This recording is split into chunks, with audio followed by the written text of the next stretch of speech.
அனைவருக்கும் வணக்கம். தெய்வீக பலன்கள் சேனல் சார்பாக தங்களை அன்புடன் வரவேற்கிறோம். இன்று நம் காணொளியில் காண விரும்புவது, உங்கள் வீட்டில் அகால மரணம் அடைந்தவர்களுக்கு அவர்களின் ஆன்மா என்ன செய்கிறது என்பதை பற்றி இந்த காணொளியில் பார்க்கலாம். வாருங்கள் காணொளிக்கு செல்லலாம். மறக்காமல் ஒரு சப்ஸ்கிரைப் செய்யவும். பூமியில் ஒரு உயிரின் ஜனனம் என்பது பிறப்பு முதல் இறப்பு வரை எல்லாமே கடவுளால் நிர்ணயிக்கப்பட்டதுதான். அதுபோலத்தான் அகால மரணமும். ஒருவருடைய ஜாதகத்தில் ஆயுள் பாவம் என்று ஒன்று உள்ளது. 8வது இடம்தான் ஆயுள் பாவம். அதாவது ஜென்ம லக்னத்தில் இருந்து 8வது இடம் ஆயுள் பாவமாகும். பொதுவாக ஆயுளுக்குரிய கிரகமாக விளங்குவது சனி, அதாவது ஆயுள் காரகன்.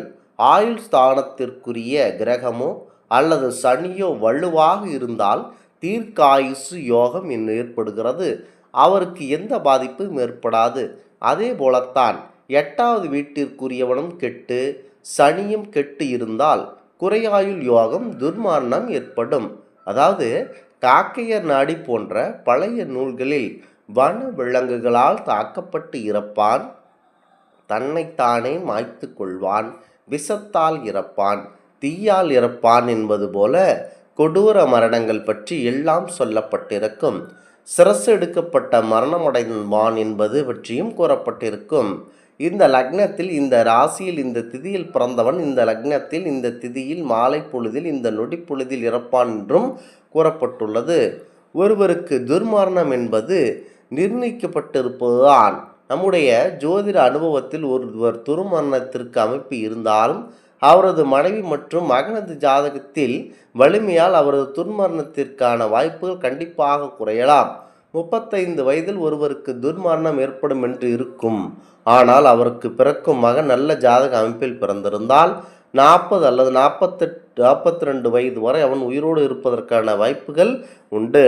இதுபோலத்தான் ஒருவருடைய ஜாதகத்தில் இந்த அமைப்புகள் அதிகமாக இருந்தால் அவனை கண்டிப்பாக தடுக்க முடியும். முக்கியமாக அவனுடைய மனது எவ்வளவு துன்பப்படும்.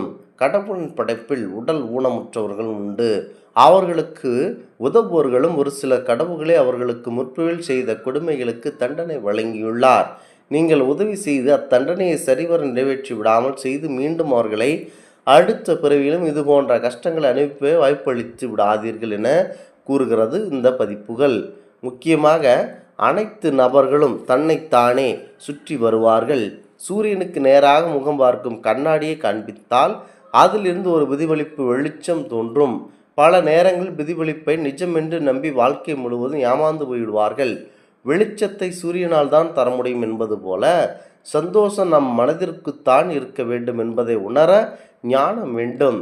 அறிவை புத்தகத்தின் மீது செலுத்தி, அதாவது புத்தகத்தின் மீது செலுத்தி நல்ல ஒரு செயலை செய்து வர வேண்டும். முக்கியமாக அனைவர்களும் அமைதியுடன் செயல்பட்டு இருக்க வேண்டும். முக்கியமாக அகால மரணம் அடைந்தவர்களின் அந்த மனது எப்படி இருக்கும், அவர்கள் என்ன செய்கிறார்கள் என கருட புராணத்தில் கூறுகிறது. கருட புராணம் என்பது விஷ்ணு பகவானுக்கும் கருடருக்கும் இடையிலான நடந்த உரையாடலாகும். இதில் நம்முடைய வாழ்க்கைக்கு சரியான விஷயங்கள் எதுவென்று வழிவகுக்கும் வகையில் பல்வேறு விஷயங்கள் நமக்கு சொல்லப்பட்டிருக்கும். அந்த வகையில் மனித பிறப்பு என்பது எவ்வளவு இயல்பானதோ அதே போல மரணமும் மிக இயல்பான ஒன்றுதான் என கூறப்படுகிறது. ஆனால் இந்த மரணம் என்பது எல்லோருக்கும் ஒருவித அச்சத்தை கொடுக்கிறது. அவர்கள் உண்மையில் நிலை உணர மறுத்து கடந்து சென்று கொண்டே இருக்கிறார்கள்.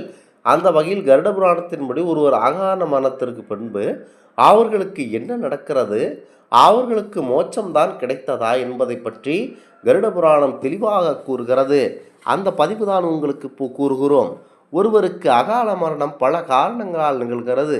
அதில் முக்கிய கிரகமாக, அதாவது கிரகங்களுடைய தாக்கம், கடுமையான பாவச் செயல்கள், உடல் ஆரோக்கியத்தை கெடுக்கும் வகையில் தீய பழக்க வழக்கங்கள் ஆகியவற்றை இதில் அடங்குகிறது. இந்த இக்கட்டான நிலையில் ஒருவர் கடந்து செல்ல வேண்டுமென்றால் தர்ம காரியங்கள் செய்வதனாலும் இறை பக்தியில் ஈடுபடுவதனாலும் மட்டுமே முடியும் என்ற கருட புராணம் நமக்கு தெளிவாக எடுத்து கூறுகிறது. அந்த வகையில் கருட புராணத்தின்படி ஒருவர் இயற்கையாக மரணித்து விட்டால் அவர்களுக்கு ஆன்மா உடனடியாக யமலோகத்திற்கு பயணத்தை தொடங்குகிறது என்றும், இதில் விபத்து, நோய் அல்லது தற்கொலை காரணமாக அகால மரணம் ஏற்பட்டவர்களுக்கு மட்டும் நிலைமை சற்று மாறுபடுகிறது என சொல்லப்படுகிறது. அதாவது இந்த உலகத்தில் உடல் மட்டுமே அழிவை பெறக்கூடியது, ஆன்மா பல உருவங்களை எடுத்து பல பிறவிகளை கடந்து வாழக்கூடியது. அதனால் கருடபுராணத்தின்படி அகால மரணம் அடைந்தவர்களின் ஆன்மாக்கள் அவர்களின் இயற்கையான ஆயுட்காலம் முடியும் வரை இந்த பூமியில் இருப்பதாக சொல்லப்பட்டு இருக்கிறது. அதேபோல ஒருவருக்கு அகால மரணம் நிகழும் பொழுது அந்த குடும்ப உறுப்பினர்கள் அவர்களுக்கு ஆன்மாவின் துன்பத்தை குறைக்க சில நடவடிக்கைகளை எடுக்கலாம் என சொல்லப்படுகிறது. இதற்காக நாராயண பலி பூஜையுடன் பல்வேறு புனித யாத்திரை தலங்களில் பிண்டதானம் சடங்கு ரீதியாக வழங்குவது போன்ற விஷயங்கள் நல்ல மாற்றம் கொடுக்கும் என சொல்லப்படுகிறது. இவ்வாறு செய்யும் பொழுது அவர்களுடைய ஆன்மா அமைதி நிலையை பெறும், முக்தி அடையும் என சொல்லப்படுகிறது.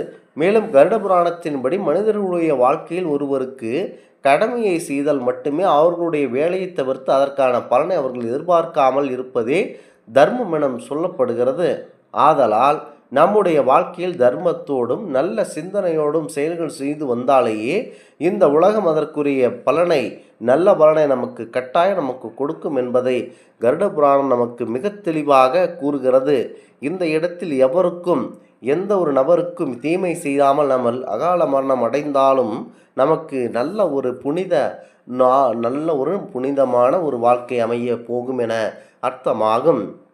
முக்கியமாக இந்த வாழ்க்கையில் பிறப்பு முதல் இறப்பு இது எல்லாமே இயல்பாக நடக்கக்கூடியது தான் என நினைத்து கொண்டு செயல்பட வேண்டும். இந்த லக்னத்தில் இந்த ராசி இந்த திதியில் பிறந்தவன், இந்த லக்னத்தில் இந்த திதியில் இந்த மால பொழுதில் இந்த நொடி பொழுதில் இறப்பான் என்றும் தெளிவாக கூறப்படுகிறது. அது துல்லியமான ஜாதக அமைப்பு கொண்டவர்களால் மட்டுமே அதனை கூற முடியும் என்கிறது இந்த சாஸ்திரம். இந்த ஆன்மீக தகவல் உங்களுக்கு பிடித்து இருந்தால் தெய்வீக பலன்கள் சேனலை கண்டிப்பாக சப்ஸ்கிரைப் செய்து கொள்ளவும். மீண்டும் ஒரு நல்லதொரு காணொளியில் உங்களை சந்திக்கிறோம். நன்றி, வணக்கம்.